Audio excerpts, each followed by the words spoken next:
أعوذ بالله من الشيطان الرجيم بسم الله الرحمن الرحيم ولقد أرسلنا نوحا إلى قومه فلبث فيهم 1000 سنة إلا 50 عاما فأخذهم الطوفان وهم ظالمون فأنجيناه وأصحاب السفينة وجعلناها آية للعالمين۔ اس سے پہلے والے رکوع کے اندر اللہ نے مضمون بیان کیا کہ منافق اور مومن یہ جدا جدا ہوں۔ اللہ حق اور باطل کے درمیان فرق ضرور کرے گا دنیا ہی کے اندر۔ حق والے کامیاب ہوں گے، باطل والے ناکام ہوں گے۔ اب اس کے اوپر کئی نمونے ہم پڑھیں گے واقعات انبیاء کے، کہ انبیاء وہ کسی وقت کے اندر مظلوم تھے، ظلم ان کے اوپر ہوتے رہے۔ ایک وقت ایسے آیا کہ اللہ نے انبیاء کو سرفرازہ اور قوم والوں کو تباہ کر دیا۔ ان میں سب سے پہلا واقعہ حضرت نوح علیہ السلام کا ہے۔ جب سے دنیا بنی، دنیا بننے کے بعد سب سے پہلا جو شرک کا آغاز ہوا وہ حضرت نوح علیہ السلام کے زمانے میں ہوا۔ اس وجہ سے حضرت نوح علیہ السلام کا تذکرہ یہاں پر لایا۔ اور دوسری بات عرض کر دوں کہ دنیا کا اختتام ہو گیا، دنیا ختم ہو گئی تھی ساری کی ساری حضرت نوح علیہ السلام کے زمانے میں۔ ادھر سے نئی دنیا کا آغاز ہوا، ان لوگوں سے آگے نسلیں چلی، اس وجہ سے نوح علیہ السلام کا یہاں پر تذکرہ آیا۔ یہی وجہ ہے کہ نوح علیہ السلام کو بابا ثانی کہا جاتا ہے۔ ایک تو اولاد چلی تھی آدم علیہ السلام سے، اور دوسری آگے نسل چلی حضرت نوح علیہ السلام کی اولاد سے۔ جتنے بھی دنیا میں اس وقت لوگ چل پھر رہے ہیں وہ حضرت نوح علیہ السلام کی اولاد میں سے ہیں۔ باقی بھی جو لوگ کشتی کے اندر سوار تھے نا، ان سے آگے نسلیں نہیں چلی۔ نسلیں صرف اور صرف 3 بیٹوں سے چلی تھی نوح علیہ السلام کی، حام، سام، یافس۔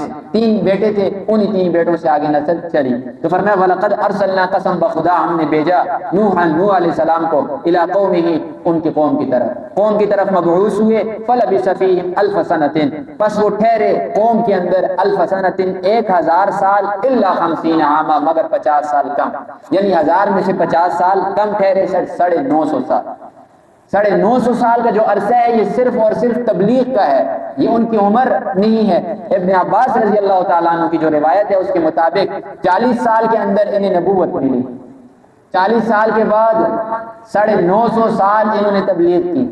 تبلیغ کرنے کے بعد طوفان آیا، طوفان کے بعد پھر 50 سال یہ زندہ رہے۔ اس طرح ان کی عمر بنتی ہے 1050 سال۔ تو فرمایا فَلَبِثَ فِيهِمْ 1000 سنة إِلَّا 50 عاما فَأَخَذَهُمُ الطُّوفَانُ، پھر انہیں عذاب نے پکڑ لیا، یعنی قوم والوں کو۔ فی الفور عذاب نے نہیں پکڑا، سورہ نوح کے اندر جا کر پھر پڑھیں گے۔ فرمایا کہ رات دن کوئی وقت ایسا نہیں چھوڑتے تھے کہ اپنی قوم والوں کو اللہ کی طرف نہ بلائیں، رات دن بلاتے تھے۔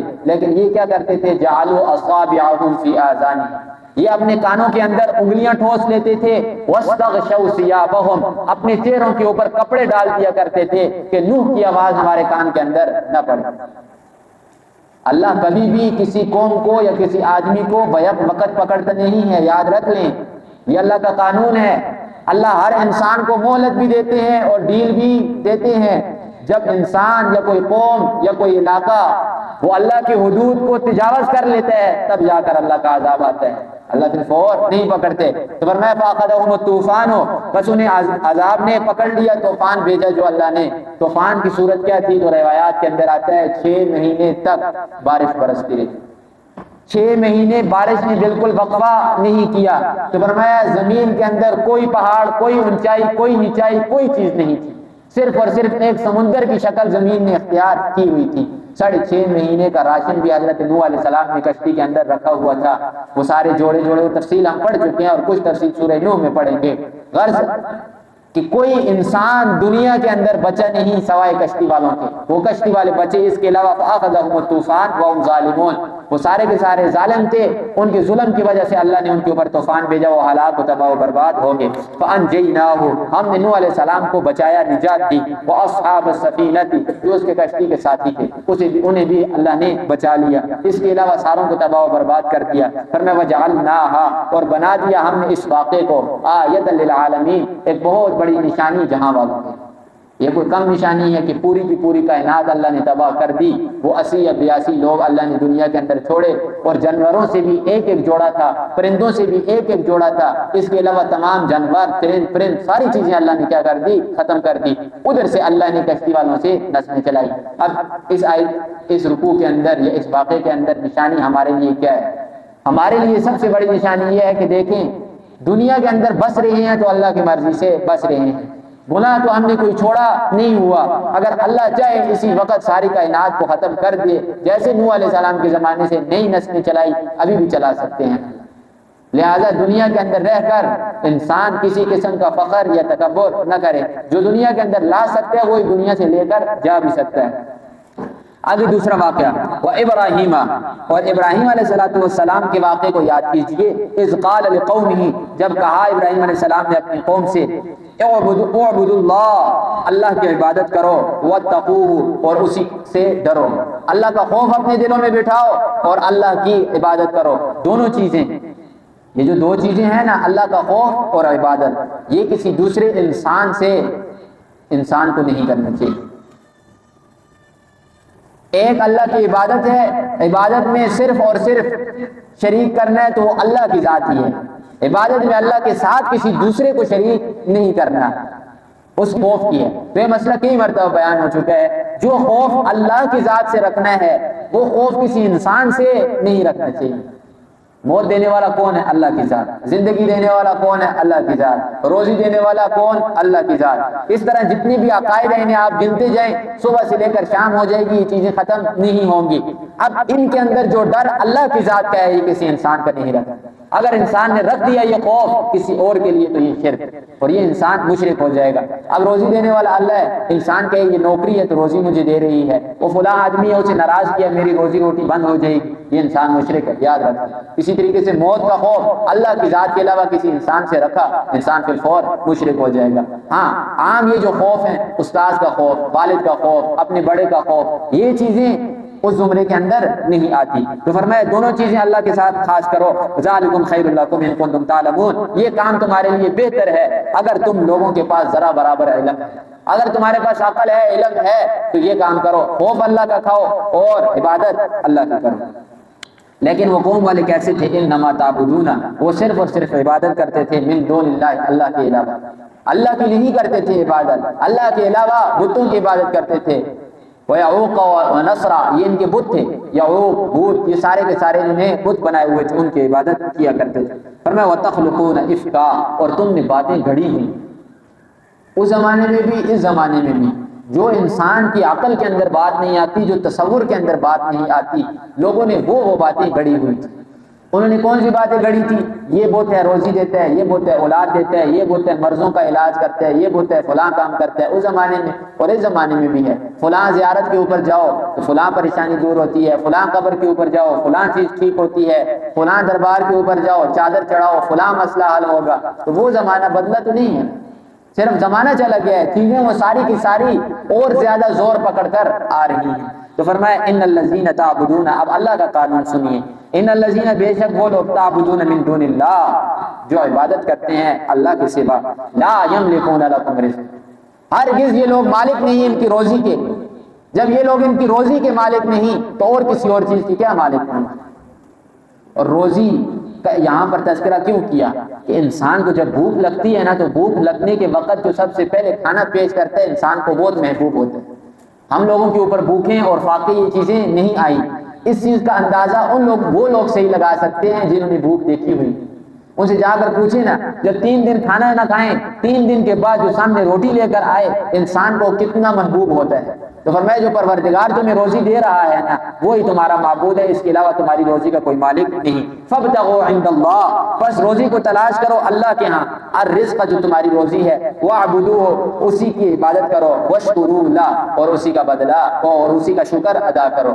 یہ روزی روٹی جو اللہ آپ کو دے رہے ہیں اس کا بدلہ کیا ہے؟ فرمایا اس کا اگر بدلہ آپ چکانا چاہتے ہیں تو یہ کیا ہے؟ واعبدوہ، اس کی عبادت کرو، واشکروا لہ، اور روٹی کا بدلہ کیا ہے؟ اللہ کا شکر ادا کرو۔ اور کسی چیز کے ساتھ آپ اللہ کو بدلہ نہیں دے سکتے، اللہ کو صرف اور صرف کیا؟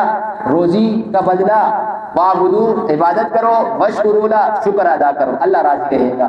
اور یہی 2 چیزیں ہیں، یاد رکھیں۔ روزی کے اندر اگر کوئی شخص فراخی چاہتا ہے کہ میری روزی وسیع ہو، مجھے کسی قسم کی روزی کی کمی نہ لگے، تو یہ قرآنی نسخہ ہے، یہ کسی بابے کا یا کسی مولوی کا نسخہ نہیں ہے، یہ قرآن کا نسخہ ہے، واعبدوا واشکروا لہ۔ اللہ کی عبادت کریں، عبادت کے اندر اگر زیادہ آگے نہیں بڑھ سکتے تو کم از کم ہو پہ 5 وقت کی نماز ادا کریں، 5 وقت کی نماز ادا کریں، جب بھی کھانا کھائیں، کھانا کھانے کے بعد یہ دعا کریں، اللہ تیرا شکر ہے کہ تو نے روٹی دی، ہمارے اعمال اور ہم خود اس قابل نہیں تھے کہ ہم روٹی کھا سکیں۔ اس کی وجہ کیا؟ آج آپ دنیا کے اندر آپ کا بیٹا سگا اگر آپ کی ایک بات نہیں مانتا، آپ اس کی روٹی بند کرتے ہیں کہ نہیں کرتے، گھر سے نکالتے ہیں کہ نہیں نکالتے؟ لیکن وہ پروردگار ہے کہ 100 سالہ مشرک روزانہ صبح اٹھ کر اللہ کے سانجی کے پاس جا کر، اللہ کے شریک کے پاس جا کر کیا کرتا ہے؟ عبادت کرتا ہے، لیکن 100 سال سے اللہ اسے روٹی دیتا ہے۔ حضرت ابراہیم علیہ السلام کا واقعہ کے لیے بیٹھتے تھے، اپنے ساتھ کسی نہ کسی کو پکڑ کر لا کر ضرور بٹھاتے، بغیر مہمان کے کھانا نہیں کھاتے تھے۔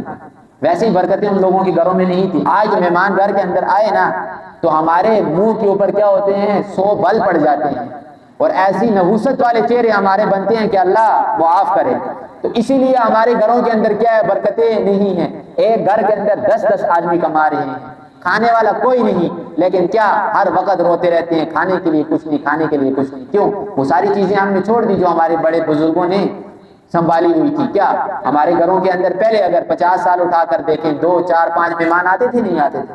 کسی کے ماتھے کے اوپر کوئی شکن پڑتا تھا؟ نہیں پڑتا تھا۔ تو اس وقت کیا تھا؟ ایک کماتا تھا 50 کھاتے تھے، پھر بھی برکت ہوتی تھی، گھر سے کوئی چیز ختم نہیں ہوتی تھی۔ تو ابراہیم علیہ السلام کا واقعہ سنا رہا تھا، وہ کھانا اکیلا نہیں کھاتے تھے۔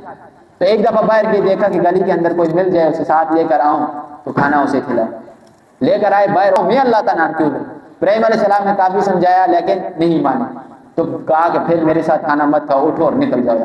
وہ ابھی باہر تک گئی تھے کہ وہی آئی کہ ابراہیم کتنے ہی سالوں سے یہ میرا نافرمان ہے، میں نے تو اس کی روزی نہیں بند کی، میں تو اسے روٹی دے رہا ہوں، اے ابراہیم تو نے اسے کیوں روٹی سے اٹھایا؟ پھر فور اٹھے اور اٹھ کر جا کر اسے تلاش کیا، تلاش کر کے لائے، لا کر بٹھایا، پھر دوبارہ اپنے ساتھ کھانا کھلایا۔ تو فرمایا اللہ کا شکر ادا کرو اور اس کی عبادت کرو، یہی تمہاری روٹی کا حق ہے۔ الیہ ترجعون، کیوں؟ اس کی طرف تمہارا لوٹنا ہے۔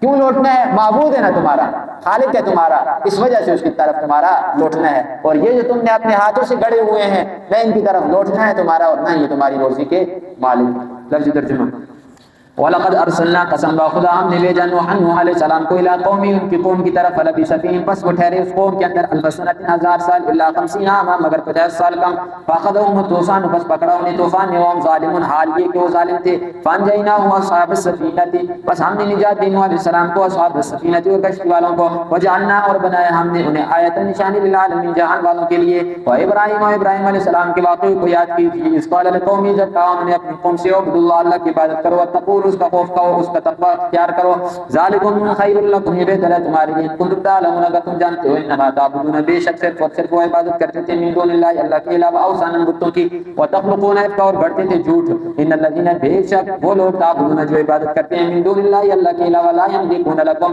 نہیں ہے وہ مالک، وہ معبود مالک نہیں، لکم تمہارے لیے رزقا روزی کے، فابتغوا پس تلاش کرو عند اللہ اللہ کے ہاں الرزق روزی کو، وعبدوا اور اس کی عبادت کرو، واشکروا له اس کا شکر ادا کرو، الیہ ترجعون اسی کی طرف تمہارا لوٹ